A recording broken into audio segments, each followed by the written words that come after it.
Maka ayat yang mulia ini menunjukkan kepada kita akan kewajiban mentadabburi Al-Quran.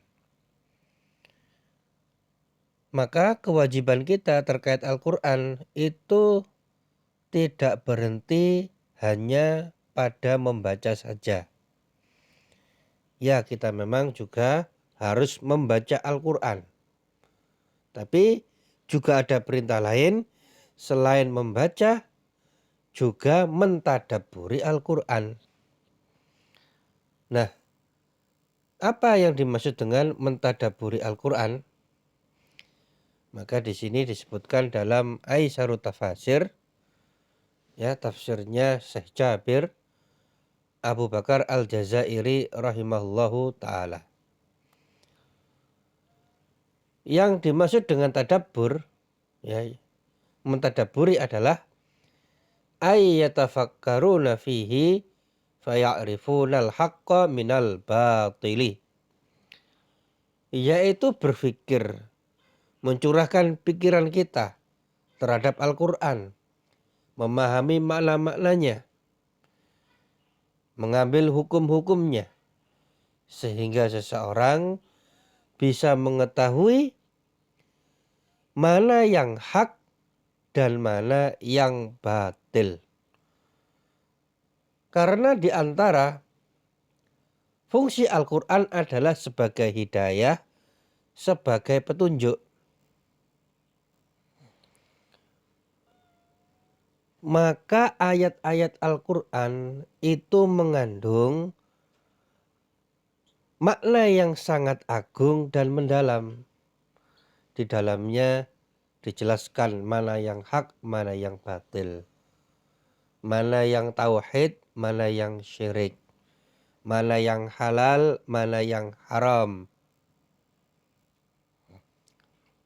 Dan banyak sekali pelajaran-pelajaran serta hal-hal yang menakjubkan yang terkandung dalam Al-Quran. Maka Al-Quran itu bukanlah kata-kata kosong, bukan, sama sekali bukan. Nah, terus bagaimana cara kita bisa menggali, mendapatkan pelajaran-pelajaran tersebut? Tentu dengan mentadabburinya.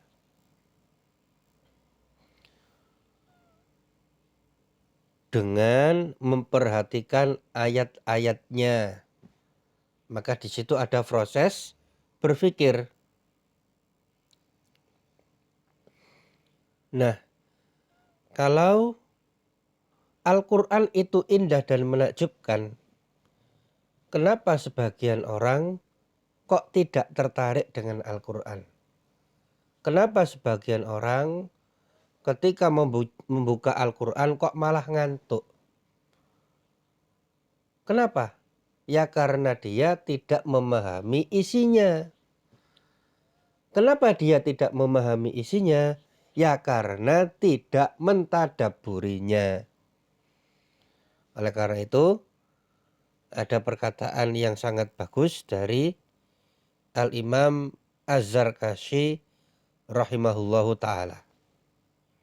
Beliau mengatakan, Man lam yakun lahu ilmun wa fahmun wa taqwa wa tadabburun lam yudrik min lazzatil Qur'ani syai'a.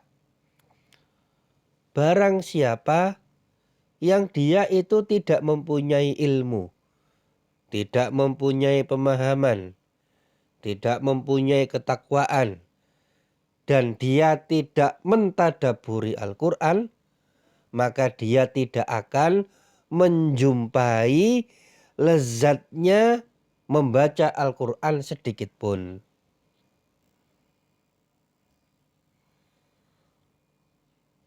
Jadi ada orang-orang yang ketika mendengar Al-Quran itu hatinya bergetar. Ada orang yang membaca Al-Quran sampai menangis. Karena mereka paham isi kandungan Al-Quran.